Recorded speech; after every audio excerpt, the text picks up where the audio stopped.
টাকা ছাড়া কোনো ফাইল নড়ে না, টাকা ছাড়া কোনো কাজ চলে না। কোর্টে দেখবেন হাজিরার নামে প্রতিদিন টাকা নেয়, 100-200 গ্রামগঞ্জ থেকে মানুষ আসে। যখনই বিচারক কোর্ট থেকে নেমে যায় সাথে সাথে শুরু হয় হাজিরা দেন, হাজিরা দেন, হাজিরার নামে টাকা দেন, 100 দেন, 200 দেন, 500 দেন। এইভাবে মানুষকে জিম্মি করে, যে হাজিরা দিতে না পারে, টাকা দিতে না পারে, তার হাজিরা খাতায় সাইন নেওয়া হয় না।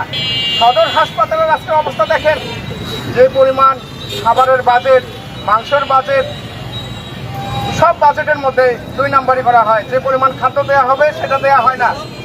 হাসপাতালের পরিবেশ জঘন্য পরিবেশ, সেখানে মানুষ আসলে সুস্থ হওয়ার জন্য যায়, কিন্তু সুস্থ হওয়ার যে পরিবেশ, সেই পরিবেশ কিন্তু সেখানে নেই। বন্ধুগণ, এইভাবে চলতে থাকলে তো দেশ আগাবে না, দেশ পিছিয়ে যাবে। সারা বাংলাদেশে এই দুর্নীতির বিরুদ্ধে স্লোগান দিতে হবে। আমরা কখনোই চাই না দুর্নীতি মাথা উঁচু করে দাঁড়াক। দুর্নীতির মূল উৎপাদন করে দিতে হবে, শিকড় থেকে তুলে ফেলতে হবে। বন্ধুরা, আমাদের এই কর্মসূচি এভাবেই চলতে থাকবে।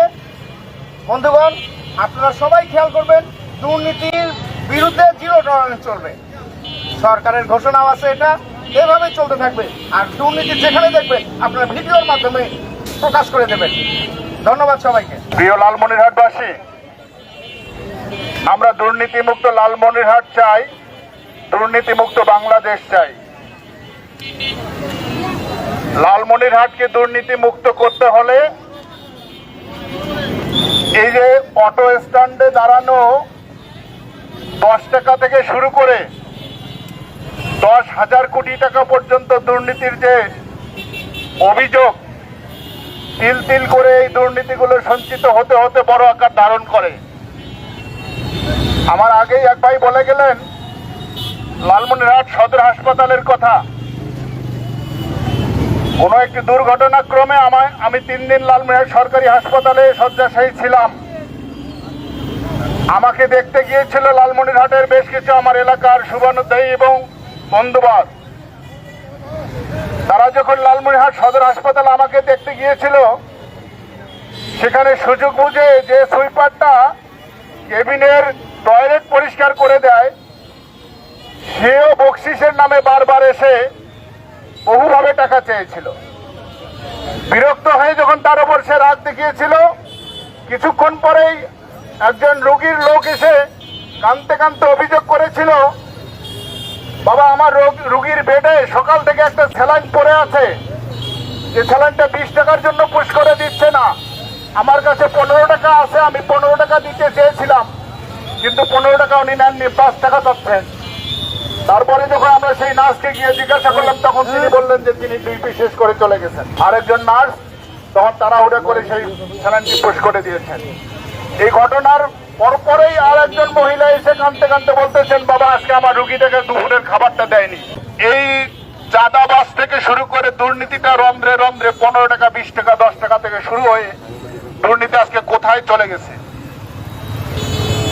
আজকে বাংলাদেশ সরকারের ক্ষমতায় আছেন বিএনপি সরকার। বিএনপি সরকার, আমরা লালমনিরহাটবাসী সৌভাগ্যবান যে লালমনিরহাটে আমরা একজন ফুল মন্ত্রী পেয়েছি। এই জন্য আমরা বর্তমান প্রধানমন্ত্রী জনাব তারেক রহমানকে লালমনিরহাটবাসীর পক্ষ থেকে ধন্যবাদ জানাই এবং কৃতজ্ঞতা জানাই। কিন্তু আজকে মনে পড়ে যায়, আজ থেকে এর আগে যখন রাজ্যের সরকার ক্ষমতায় ছিল, লালমনিরহাট সরকারি কলেজে তখন 4টে সাবজেক্টে অনার্স চালু ছিল, এবং সেই সময় 4টে সাবজেক্ট অনার্স চালু থেকে তারা কমাতে কমাতে কমাতে কমাতে একটাতে নিয়ে আসছে, পরবর্তীতে বন্ধ করে দেওয়ার উপক্রম করেছিল। তখন আমরা মিশন মোড়ে দাঁড়িয়ে প্রতিবাদ করেছিলাম, এবং তার পরবর্তী তৎকালীন তত্ত্বাবধায়ক সরকার ইয়াসউদ্দিন ফখরুদ্দিনের আমলে 8টা সাবজেক্ট অনার্স চালু হয়েছে। কিন্তু আজকে আমাদের লালমনিরহাটে যে আমরা পূর্ণাঙ্গ মন্ত্রী পেয়েছি, আমরা আজকে এই মন্ত্রী মহোদয়ের কাছে অনুরোধ করব যে আপনি যেহেতু একজন শিক্ষক, আপনার নামের সামনে একটা শিক্ষকের একটা মর্যাদাপূর্ণ শব্দ আছে। অতএব আমরা আশা করব লালমনিরহাট যদি আলোকিত করতে হয়, আপনি যেহেতু আলোকিত লালমনিরহাটের স্বপ্ন দেখেন, তাহলে লালমনিরহাট সরকারি কলেজকে শিক্ষার আলোয় আলোকিত করতে হবে, শিক্ষার উন্নয়ন ঘটাতে হবে। আমরা বিগত আওয়ামী লীগ সরকারের সময় আমি ব্যক্তিগতভাবে জেলা কমিটির সহ সভাপতির কাছে এই কথাটি প্রশ্ন করেছিলাম যে আপনারা এত বছর ক্ষমতায় থাকার পরেও লালমনিরহাট সরকারি কলেজের কেন শিক্ষার উন্নয়ন হলো না। ওনারা বলেছিলেন লালমনিরহাট শিক্ষার উন্নয়ন করতে হলে তো জায়গায় দেখি না। অথচ লালমনিরহাট সরকারি কলেজের কয়েক একর জমি লিজ দিয়ে তারা টাকা উত্তোলন করতেছেন। এই জায়গাগুলো উদ্ধার করে যদি সেখানে একাডেমিক ভবন, সেমিনার, ছাত্র হোস্টেল, ছাত্রী হোস্টেল তৈরি করতে পারে, লাইব্রেরি তৈরি করতে পারে, তাহলে আমরা মনে করি যে লালমনিরহাটের শিক্ষার আলোয় আলোকিত হবে। তারপরেও যদি মনে হয় যে আরো পরামর্শ দরকার হয় আমাদেরকে ডাকবেন, আমরা আপনাদেরকে সে ব্যাপারে সহযোগিতা করব।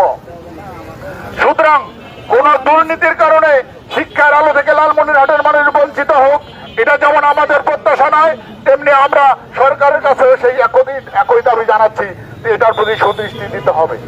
বিগত সরকারের আমলে শুধুমাত্র লালমনিরহাট না, উত্তরবঙ্গের জন্য কোনো রাজস্ব বাজেট ছিল না, জাতীয় বাজেট ছিল না। এবারে আমরা সেই জায়গা থেকে বের হয়ে আসতে চাই। আমরা আশা করি বিএনপি সরকার সেটা সুদৃষ্টি দেবেন। যেহেতু আমাদেরকে একজন পূর্ণাঙ্গ মন্ত্রী দিয়ে তিনি আশ্বস্ত করেছেন, আমরা এই মন্ত্রীর মাধ্যমে সেই বাজেটটিও পেয়ে লালমনিরহাটের উন্নয়ন হবে এই প্রত্যাশাটা করি।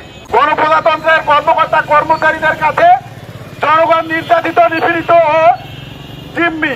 কারণ আপনারা জানেন যে ইউনিয়ন ভূমি অফিসে যাবেন, দুর্নীতির পয়সা না দিলে তারা আপনার ওই সুপারিশ করিয়ে উপজেলা ভূমি অফিসে কাগজটা পাঠাবে না।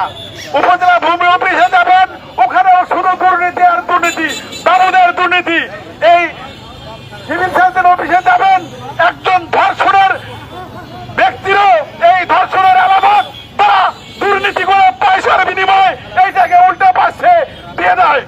আমরা এই লালমনিরহাটে সকল তথ্য এবং উপযুক্ত প্রমাণ সহ বিভিন্ন জায়গায় অভিযোগ করার পরও আমরা পর্যাপ্ত পরিমাণের বিচার পাইনি বলে আজকে আমরা রাস্তায় দাঁড়িয়েছি। আমরা দুঃখের বিষয় বলতে চাই, আমরা পরবর্তীতে কোন সরকারি দপ্তরে এ ধরনের দুর্নীতি যুক্ত কর্মকর্তার দুর্নীতি আর বরদাস্ত করব না। আমরা নেক্সট টাইমে যদি আরো কোন কর্মকর্তা কর্মচারী তারা যদি সাবধান হয়ে না যায়, আবার এই দুর্নীতিতে লিপ্ত হয়, আমরা বড় ধরনের কঠোর কর্মসূচি দিয়ে রাজপথে দাঁড়াবো। আমাদের কর্মসূচি দুর্নীতির বিরুদ্ধে আমরা একদম জিরো টলারেন্স চাই। কোন সরকারি কর্মকর্তা কর্মচারীদের এই দুর্নীতির নাম মুখেও নিতে না পারে, ঘুষের কথা মুখেও নিতে না পারে। আমরা আজকে এই কারণেই দাঁড়িয়েছি, কোন সরকারি কর্মকর্তা কর্মচারীর কাছে যেন কোন জনগণ জিম্মি না থাকে। প্রিয় বন্ধুগণ, আমি আর বক্তব্য বাড়াবো না, আমার সিনিয়র ভাই কথা বলবেন। আসসালামু আলাইকুম।